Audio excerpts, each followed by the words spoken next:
नमस्कार, मैं डॉक्टर अशोक त्रिपाठी आपका स्वागत करता हूं अपने channel history culture and research methodology में। दोस्तों, आज का जो हमारा टॉपिक है चर्चा का वो है भक्ति आंदोलन के संत दादू दयाल।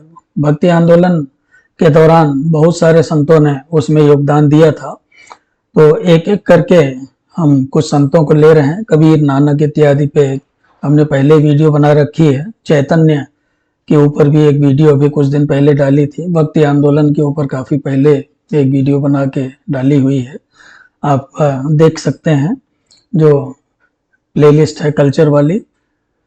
तो आज की जो चर्चा का विषय है वो है भक्ति आंदोलन के संत दादू दयाल। तो आपसे निवेदन है कि फटाफट चैनल को सब्सक्राइब कर लीजिए जिन्होंने नहीं किया हो। तो आइए चर्चा को आगे बढ़ाते हैं। मित्रों, दादू दयाल मध्यकालीन भारत के महत्वपूर्ण संतों में उनकी गिनती होती है। गुरु नानक, कबीर दास और दादू दयाल, ये निर्गुण संतों में इनकी गिनती की जाती है। तो कबीर की भांति दादू दयाल भी निर्गुण धारा के प्रबल समर्थक थे। इनके जन्म के विषय में और जन्म के स्थान के विषय में विद्वानों में बहुत मतभेद है। डॉक्टर पीताम्बर बड़त्वाल, जो कि जिन्होंने इंडियन हिस्ट्री कांग्रेस में एक इनका पेपर है संत साहित्य के ऊपर, तो जिसमें इन्होंने मध्यकालीन संतों के बारे में काफ़ी अपने विचार व्यक्त किए हैं। तो उसमें इनका ये कहना है कि इनका जो जन्म था वो अहमदाबाद में हुआ था संवत 1601 में या 1554 ईस्वी में। इसी तरह से परशुराम चतुर्वेदी, जिन्होंने संत साहित्य का गहन अध्ययन किया है, इनकी पुस्तक है उत्तर भारत की संत परंपरा, साथ ही संत साहित्य इनकी पुस्तक है। तो इनका ये मानना है कि इनका भी मानना है बड़त्वाल जी की तरह कि अहमदाबाद में इनका जन्म हुआ। और ये तिथि भी देते हैं, ये कहते हैं कि फाल्गुन सुदी 2 बृहस्पतिवार संवत 1601 को इनका जन्म हुआ और मृत्यु इनकी जो है वो ज्येष्ठ बदी शनिवार संवत 1660 में हुई, नराणा नामक स्थान में, जो कि राजस्थान में है। और वो ये भी कहते हैं, इनकी जाति भी बताते हैं। परशुराम चतुर्वेदी ये कहते हैं कि धुनिया जाति के थे। वहीं डॉक्टर राम कुमार वर्मा, उनका ये मानना है कि इनका जन्म 1601 ईस्वी में हुआ था। पंडित सुधाकर शास्त्री, जिन्होंने गहन अध्ययन किया है दादू के ऊपर, उनका ये मानना है कि इनका जन्म उत्तर प्रदेश के जौनपुर जिले में हुआ था, जो बनारस के पास में है, और ये मोची जाति से संबंध रखते थे। क्षिति मोहन सेन जो है वो, उन्होंने दादू के ऊपर एक पुस्तक लिखी है। दादू बंगला भाषा में पुस्तक है ओरिजिनली, और शांति निकेतन में रहने वाले विद्वान थे। तो इनका यह कहना है कि जन्म से ये मुसलमान थे, किसी ब्राह्मण ने इनका पालन पोषण किया था दादू का। तो इस प्रकार से हम देखते हैं मित्रों कि उनके जीवन के संबंध में आज भी बहुत ज़्यादा मतभेद है, बहुत अधिक मतभेद है। उनके कहाँ पे पैदा हुए, कब पैदा हुए, खैर, लेकिन उनकी जो बानियां हमें दादू की मिलती हैं, तो उन बानियों के आधार पे हम उनके बारे में बहुत कुछ जान सकते हैं। ऐसा कहा जाता है कि 11 वर्ष की आयु में एक बार जब वो खेल रहे थे बच्चों के साथ, तो किसी बुढ़न नामक गुरु ने उनको दीक्षा दी थी। वो कोई वृद्ध साधु थे जो उधर से गुजर रहे थे, और उन्होंने बालक को देखा, उसको प्रतिभाशाली, उनको लगा कि ये बालक बड़ा प्रतिभाशाली है, तो उन्होंने उनको दीक्षा दी। लेकिन चूंकि उस समय वो बालक थे 11 वर्ष के, तो इसलिए वो उनसे इतना ज़्यादा प्रभावित नहीं हुए। लेकिन 7 साल बाद ऐसा कहा जाता है कि वो वृद्ध साधु एक बार फिर उनसे मिले। 18 वर्ष की आयु तब तक उनकी हो चुकी थी, और इस बार उन्होंने उनसे दीक्षा ग्रहण की और संत मार्ग की ओर प्रेरित हुए, और आजीवन फिर उस पथ पर चलते रहे। उसके बाद उन्होंने पीछे मुड़ करके नहीं देखा, और सारा जीवन वो बाह्य आडंबर और तरह तरह के जो धार्मिक आडंबर लोग करते थे उसके विरुद्ध प्रचार प्रसार करते रहे। और उन्होंने 30 वर्ष की आयु में सामर में अपना निवास स्थान बनाया और वहाँ पे उन्होंने ब्रह्म संप्रदाय का सूत्रपात किया, जो आगे चल के पर ब्रह्म संप्रदाय या दादू पंथ के नाम से प्रसिद्ध हुआ। मित्रों, सांभर आने के पहले भी वो राजस्थान में ही रहते थे। नागौर के समीप एक गांव है करडाल, तो करडाल नामक गांव में 6 वर्ष उन्होंने बिताए थे और वहां रह करके उन्होंने आध्यात्मिक शक्तियों को अपने जागृत किया था। आप कह सकते हैं कि तपस्या किया था या आत्मज्ञान प्राप्त करने का प्रयास किया था। उसके बाद वो 1573 में सांभर आए थे। तो यहाँ पे उन्होंने जो अपना नवीन पंथ चलाया, आप कह लीजिए पर ब्रह्म संप्रदाय या ब्रह्म संप्रदाय, जो दादू पंथ के नाम से प्रसिद्ध हुआ, तो उसके संबंध में वो लोगों को उपदेश देते थे, प्रवचन करते थे और उनकी भाषा शैली इतनी रोचक होती थी, इतनी बढ़िया होती थी कि धीरे धीरे बहुत सारे लोग उनके पास आने लगे। उनके पास जो है वो भीड़ इकट्ठी होने लगी।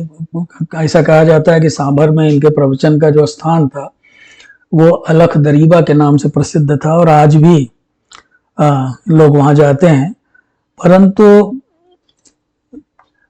यहाँ के जो मुसलमान थे, वहाँ के मुसलमान उनके विरोधी हो गए धीरे धीरे और उनको जो है यह स्थान छोड़ने के लिए विवश होना पड़ा। अतः 1575 ईस्वी में उन्होंने आमेर का रुख किया। उस समय आमेर के शासक, जो आजकल का जयपुर कहा जाता है, वहाँ के शासक राजा भगवंत दास थे। भगवंत दास ने दादू की काफ़ी ख्याति सुनी थी और जब वो उनके पास गए तो उन्होंने उनको संरक्षण दिया। तो इस तरह से भगवंत दास के संरक्षण में रहते हुए दादू ने अपने मत का प्रचार प्रसार प्रारंभ किया और आमेर में जहाँ पे वो रहते थे उसको दलाराम बाग के पास में एक स्थान था, वहाँ पे रहते थे और आज भी वो स्थान बरकरार है और लोगों के लिए तीर्थ स्थान जैसा है, लोग वहाँ जाते हैं। तो यहाँ पर आमेर में वो लगभग 14 साल तक रहे और 14 साल तक रहते हुए उन्होंने वहाँ अपने मत का प्रचार प्रसार किया। इस समय तक दादू काफ़ी प्रचलित हो गए। तो उनकी बानियाँ जो थी वो इतनी सरल होती थी कि वो किसी को भी प्रभावित कर लेती थी। अब जैसे वो जीवन के बहुत ही महत्वपूर्ण बातों पे, सृष्टि क्या है, ब्रह्म क्या है, प्रेम क्या है, किस तरह से हम एकांत साधना करें, हमारा जीवन कैसा होना चाहिए, तो इस तरह की बातों के ऊपर, गुरु का क्या महत्व है, इन सब बातों पर वो चर्चा करते थे और लोग उनकी ओर आकर्षित होते थे, बड़ी संख्या में उनके पास आते थे। यहीं से 1585 ईस्वी में वो फतेहपुर सीकरी गए और वहाँ पे अकबर से उनकी भेंट हुई। अकबर के सामने उन्होंने अपने मत को रखा, अपने दर्शन को रखा। अकबर उनसे बड़ा प्रभावित हुआ। जैसा कि हम सब लोग जानते हैं, अकबर की धार्मिक नीति के बारे में पढ़ते हैं तो हम ये देखते हैं कि अकबर जो है वो जो नॉन मुस्लिम रिलीजन्स थे, यानी गैर मुस्लिम इस्लामिक धर्म जो थे, उनके विद्वानों को बुला करके उनकी बातें सुनता था बहुत अच्छी तरह से और उनको, तो अकबर के ऊपर उनका बड़ा प्रभाव भी पड़ता था। तो दादू से भी बहुत ज़्यादा प्रभावित हुआ वो। तो कुछ दिन वहाँ रह करके फतेहपुर सीकरी में वो अपने अंतिम दिनों में, उनको ये कहा जाता है कि वो नराणा चले गए। नराणा जो है वो जयपुर से 80 मील दूर एक स्थान है और वहीं पर उनको निर्वाण की प्राप्ति हुई, अर्थात उन्होंने अपने शरीर का त्याग किया। तो उसके बाद उनके शिष्यों ने दादू पंथ का प्रचार प्रसार किया और नराणा जो है वो दादू मत को मानने वालों के लिए एक तीर्थ स्थान जैसा है। आज भी बहुत सारे लोग वहाँ जाते हैं और आजकल तो जैसा कि हम सब लोग जानते हैं कि आजकल की जो राजनीति है वो वोट पर आधारित राजनीति है। अतः वोट पर आधारित राजनीति होने के कारण जो है वो बहुत सारे नेता वगैरह भी वहां जाया करते हैं। मित्रों, आइए अब हम दादू के दर्शन और साधना पक्ष की चर्चा कर लें। तो दादू, जैसा कि हमने प्रारंभ में ही कहा कि वो निर्गुण पंथ के अनुयायी थे और उसी का प्रचार प्रसार किया करते थे।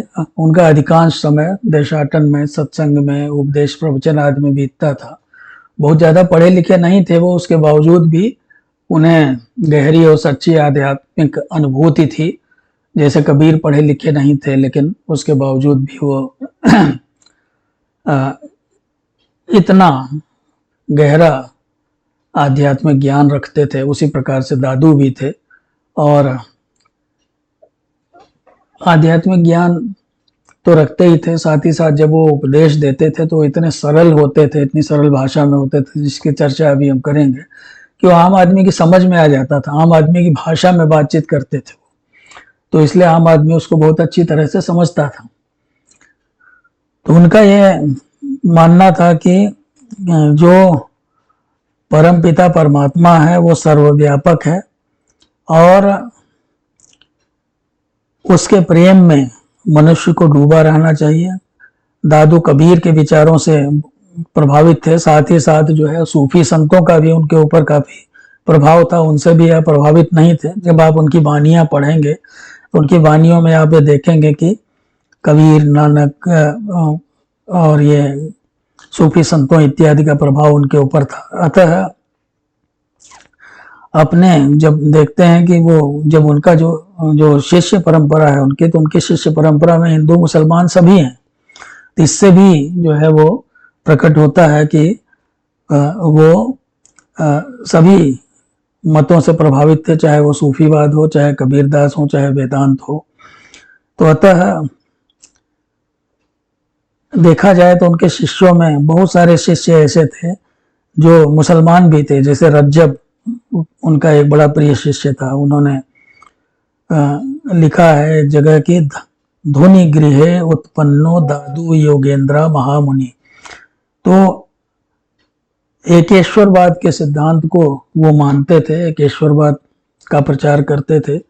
उन्हें जैसा कि हमने कहा, हिंदू मुसलमान दोनों से प्रेम था, इसलिए वो कहते थे कि अल्लाह में और ईश्वर में कोई भेद नहीं है, अल्लाह में और राम में कोई भेद नहीं है। और उनका यह कहना कि इस सृष्टि का जो नियंता है, इस सृष्टि का जो रचयिता है, वो केवल एक ही परम पिता है। लोग उसे विभिन्न नामों से पुकारते हैं, अलग अलग नामों से पुकारते हैं। तो वह सर्वशक्तिशाली है, सर्वत्यागी है, अपरिवर्तनशील है, और उसके अलावा जो है वो देश काल से परे है। मनुष्य अपने कर्म और स्वभाव के कारण ही उस परम पिता की शक्ति को पाने में असमर्थ हैं। उसको पाने के लिए आपको बहुत तपस्या करनी पड़ेगी। पुनर्जन्म के सिद्धांत में भी विश्वास रखते थे, इसलिए कर्म पर बल देते थे। जैसा कर्म करेगा व्यक्ति, वैसा ही उसको फल मिलेगा।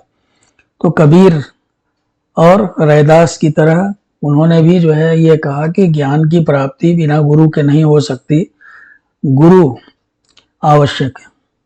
तो ईश्वर के विरह में सदैव प्रेमोन्मत्त रहना उनको जो था प्रिय था।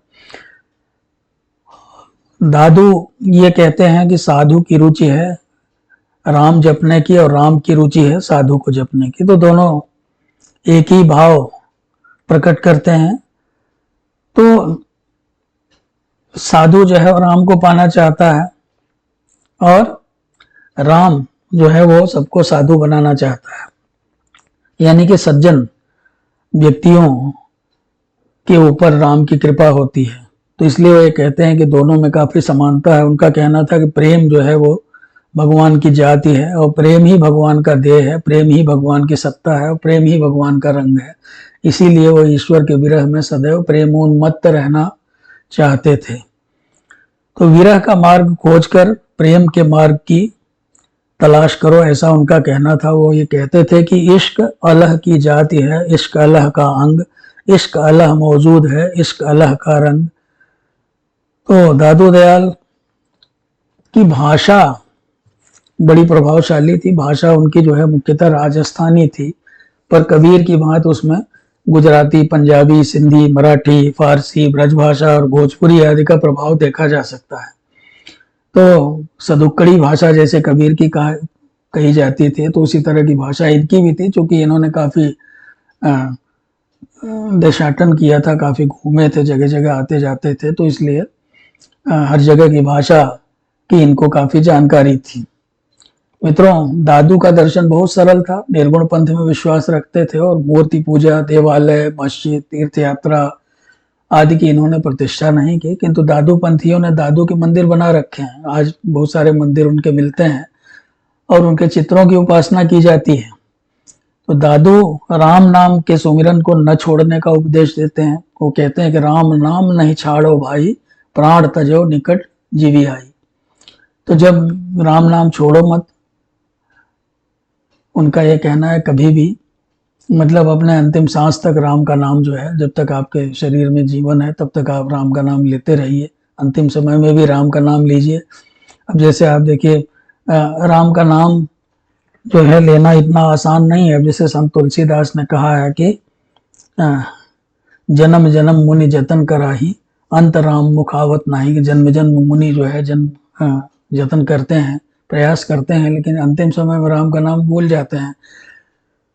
तो ईश्वर के विरह में डूबे हुए वो कहते हैं, क्यों बिसरे मेरा पियू पियारा, जीव की जीवन प्राण हमारा। वो ईश्वर से बार बार प्रार्थना करते हैं कि आप मुझे भूल क्यों गए हैं, आप ही हमारे प्राण हैं, आप हमें भूल क्यों गए हैं। दादू सृष्टि के रहस्य की भी बात करते हैं। वो ये कहते हैं, क्यों कर यह जग रचियो गोसाई, हे ईश्वर, आपने इस संसार की रचना क्यों की है, तेरे कौन विनोद बने हो मन माही। कि आपको कौन सा मजाक सूझा, आपको क्या विनोद सूझा जो आपने इस संसार की रचना कर दी। तो मित्रों,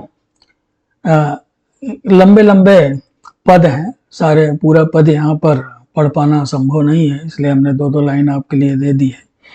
अब गुरु की महिमा, अब जैसे कबीरदास कहते थे कि गुरु के बिना ज्ञान नहीं मिल सकता, गुरु जो है वो गोविंद से मिलाने वाला है, उसी तरह से दादू की वानियों में भी गुरुदेव को अंग है। वो ये कहते हैं कि सतगुरु जो है वो बहुत आवश्यक है। जैसे कबीर कहते थे, सतगुरु की महिमा आनंद अनंत किया उपकार। वैसे दादू कहते हैं कि दादू सतगुरु अंजन वाहि कर, नयन पटल सब खोले, बहरे कानों सुनने लगे, गूंगे मुख सो बोले। वो कहते हैं कि सतगुरु ही वो अंजन है जो कि नेत्र पटल खोल देता है, बहरा जो है वो गुरु की कृपा से सुनने लगता है और गूंगा जो है वो गुरु की कृपा से मुंह से बोलने लगता है। तो इसलिए गुरु आवश्यक है, गुरु ही हमें परमात्मा से मिलाने वाला है। नाम स्मरण पे, जैसे राम नाम स्मरण पे वो बल देते हैं। ये अयोध्या वाले राम नहीं थे जिससे कबीर राम राम करते थे, तो ऐसे दादू भी राम नाम का जाप करते थे। वो ये कहते हैं कि दादू नी का नाम है, हर हृदय न विस्तार, मूरति मन माहे बसे, सांसे सांस सवार। तो नाम सुमिरन पर भी वो बल दिया करते थे।